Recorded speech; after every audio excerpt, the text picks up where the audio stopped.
You're listening to Filmmaking Giants. Today's episode is about a director who makes vastness feel intimate. Denis Villeneuve is often described as a master of scale, of deserts, cities, spaceships, war rooms, fog, glass towers, and silent horizons. But what makes him rare is that his scale isn't just size, it's emotional architecture. He builds environments that feel like systems, controlled, cold, immense. And then inside those systems, he places a human being, often quiet, often burdened, often morally compromised, and he asks what survives. Villeneuve's cinema is rigorous. It is shaped by precision.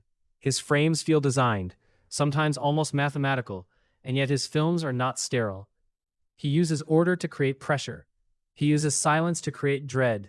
He uses symmetry to create a sense that characters are being watched by forces bigger than them. Institutions, histories, ideologies, even time itself. And then he finds emotion not in speech-making, but in small shifts. A glance held too long, a breath, a hand trembling, a pause before a decision that can't be undone. In short, Villeneuve makes cold order feel emotional.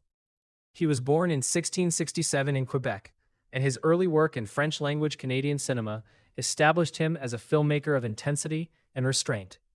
Even before his large international projects, you can see what he cares about: moral ambiguity, psychological confinement, and the sense that violence, physical or institutional, leaves stains that never fully wash out. Villeneuve is not interested in heroes who feel clean. He is interested in people who try to do the right thing while becoming altered by the attempt. His international breakthrough arrived with films that, on paper, sound like genre stories, but in practice feel like existential traps. Take Prisoners. It's a kidnapping thriller. A child disappears. The community panics. A father becomes desperate. Police pursue leads. But Villeneuve doesn't treat the story as a puzzle designed for audience satisfaction. He treats it as a moral descent. The question isn't only who did it.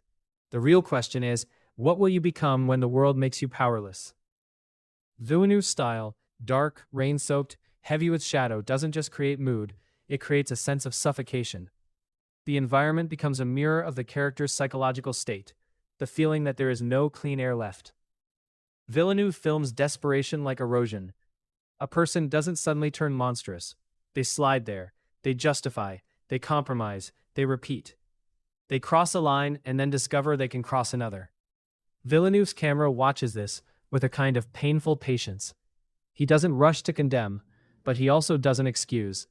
He lets the audience feel the horror of seeing someone rationalize their own moral collapse. One of the most chilling films ever made about the machinery of violence.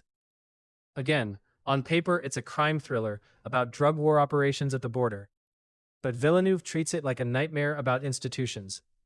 The protagonist enters a system that is already corrupted. She believes in law, procedure, moral clarity. The system has no interest in her clarity. It uses her. It absorbs her. It shows her that justice can become an aesthetic word used to legitimize brutality. The brilliance of Sicario is how it communicates moral dread through form. Villeneuve's pacing is controlled. He builds tension through information withholding and spatial awareness. He uses wide shots and aerial views to show how tiny people are inside geopolitical machinery. He uses silence, long stretches where no one speaks, to let anxiety grow. He stages action sequences not as thrills, but as demonstrations of procedure. Violence becomes bureaucratic, efficient, almost routine. The film asks you to witness how violence becomes normalized when it is embedded in systems. One of Villeneuve's most important qualities is his respect for the viewer's intelligence. He doesn't explain everything. He doesn't underline. He trusts tone and image to carry meaning. When a character is morally compromised, Villeneuve often doesn't give you a speech about it. He shows you the compromise in behavior, in a signature, in a quiet nod, in the moment someone says yes when they should say no. Then there's Arrival, perhaps the most purely Villeneuve film in spirit, because it fuses his love of structure with his love of emotion. Arrival is an alien contact film, but it isn't built around invasion, war, or spectacle. It's built around language, perception, and grief. The film's central idea is that language changes how you think, and how you think changes what reality you can perceive. This is science fiction as philosophy. but Villeneuve makes it personal. The story isn't simply about humanity learning to communicate. It's about one woman learning to accept a life that includes inevitable loss. The famous emotional force of Arrival comes from the way Villeneuve uses structure. The film plays with time. The viewer begins to realize that what looked like memory might be something else. Villeneuve uses this shift not as a twist for surprise, but as a moral question. If you knew what pain was coming, would you still choose the love that leads to it? Would you still choose to live a life you know will break your heart? This is where Villeneuve's cold order becomes profound. The film is mathematically designed, yes. It has symmetry. It has patterns. It has an almost ritual pacing. But inside that design is the most human question possible. Can we accept grief as part of meaning? Villeneuve doesn't answer with sentimentality. He answers with restraint. He understands that grief is quiet. It doesn't always scream. Often it settles into you like weather. And the film's emotional impact comes from the way it gradually reveals that the protagonist's story is not a simple arc of triumph, but an embrace of inevitability. Then Villeneuve takes on a task that could have been impossible. Blade Runner 2049. The original Blade Runner is a landmark of cinematic atmosphere. Many sequels to such classics become hollow imitations. Villeneuve's achievement was to honor the original's mood while deepening its philosophical questions in a contemporary register. Blade Runner 2049 is about identity, memory, and what it means to be real when your experiences can be manufactured. Villeneuve takes these ideas and turns them into visual architecture. The film's world is built from vast spaces and tiny figures, characters dwarfed by cities, by ruins, by industrial temples. But again, the scale is not just spectacle, it's emotional. The protagonist moves through a world that treats beings like him as disposable. He lives inside systems designed to control and erase. His longing, his desire to be more than a tool, becomes a quiet rebellion. Villeneuve films that longing with tenderness, never mocking it. Even when the plot becomes epic, the emotional center remains intimate.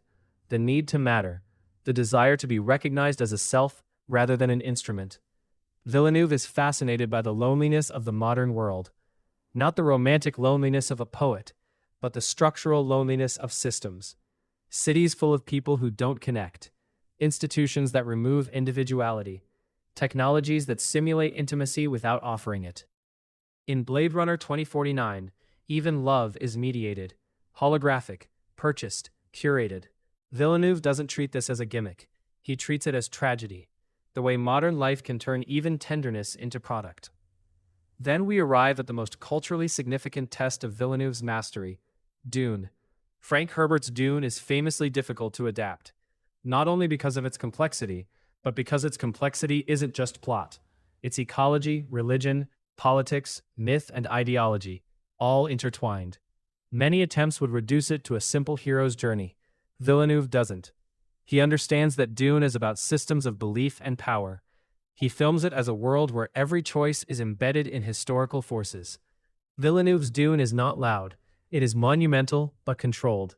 His spaceships don't fly like toys. They move like architecture. His deserts don't feel like exotic backdrops. They feel like living environments with rules. His pacing is deliberate, almost ceremonial, because the story is about ritual and prophecy and the slow construction of myth. And yet, Villeneuve never loses the human core. A young person facing the weight of expectation, a family navigating political betrayal, a culture resisting exploitation. He films power as geometry, rooms arranged to intimidate, uniforms designed to enforce hierarchy, voices amplified by architecture. The world itself becomes a pressure system. Villeneuve's gift is that he can make you feel awe and dread simultaneously. He shows grandeur and makes you uneasy about it. This is especially important in Dune, because Dune is a story that warns against charismatic leaders and mythic narratives. Villeneuve's style supports that warning. He makes prophecy feel heavy. He makes destiny feel like a trap. He understands that epic stories can be dangerous, precisely because they seduce people into surrendering complexity. This is what makes Villeneuve such a significant modern giant. He brings seriousness back to large-scale cinema. He treats blockbuster-scale filmmaking as a medium for existential questions rather than pure distraction. He believes the audience can handle quietness. He believes you can build tension without constant noise. He believes you can make a film about fate, language, identity, grief, and power, and still make it engrossing. As a craft lesson, Villeneuve's work is a masterclass in controlled tension. He uses pacing like a pressure valve. He uses silence to force attention. He uses wide shots to create a sense of vulnerability. He uses sound design, drones, low frequencies, distant echoes, to make environments feel alive. He uses performance as understatement. Actors in Villeneuve films often speak less than they would in other directors' hands. Their faces carry the burden. Their stillness becomes a kind of scream. If Park Chan-wook uses style as a weapon of seduction and shock, Villeneuve uses style as a weapon of inevitability. His films often feel like you are being guided towards something you cannot avoid. The dread comes from the sense that the system is already in motion and you are too small to stop it. And yet, within that inevitability, he finds compassion. He doesn't treat characters as pieces in a design. He treats them as living beings inside design. He shows what it costs to be human inside systems that dehumanize. Denis Villeneuve is a filmmaking giant because he proved that scale doesn't have to mean emptiness, that order doesn't have to mean coldness, that spectacle can be intimate, and that the modern world's most urgent questions about power, identity, technology, grief, and destiny can be explored through cinema that is both rigorous and deeply felt. You've been listening to Filmmaking Giants. Today we explored Denis Villeneuve, the new master of scale, and how he makes cold order feel emotional. Next we'll turn to Lynn Ramsey, visual minimalism, sound-driven storytelling, and pure sensory cinema.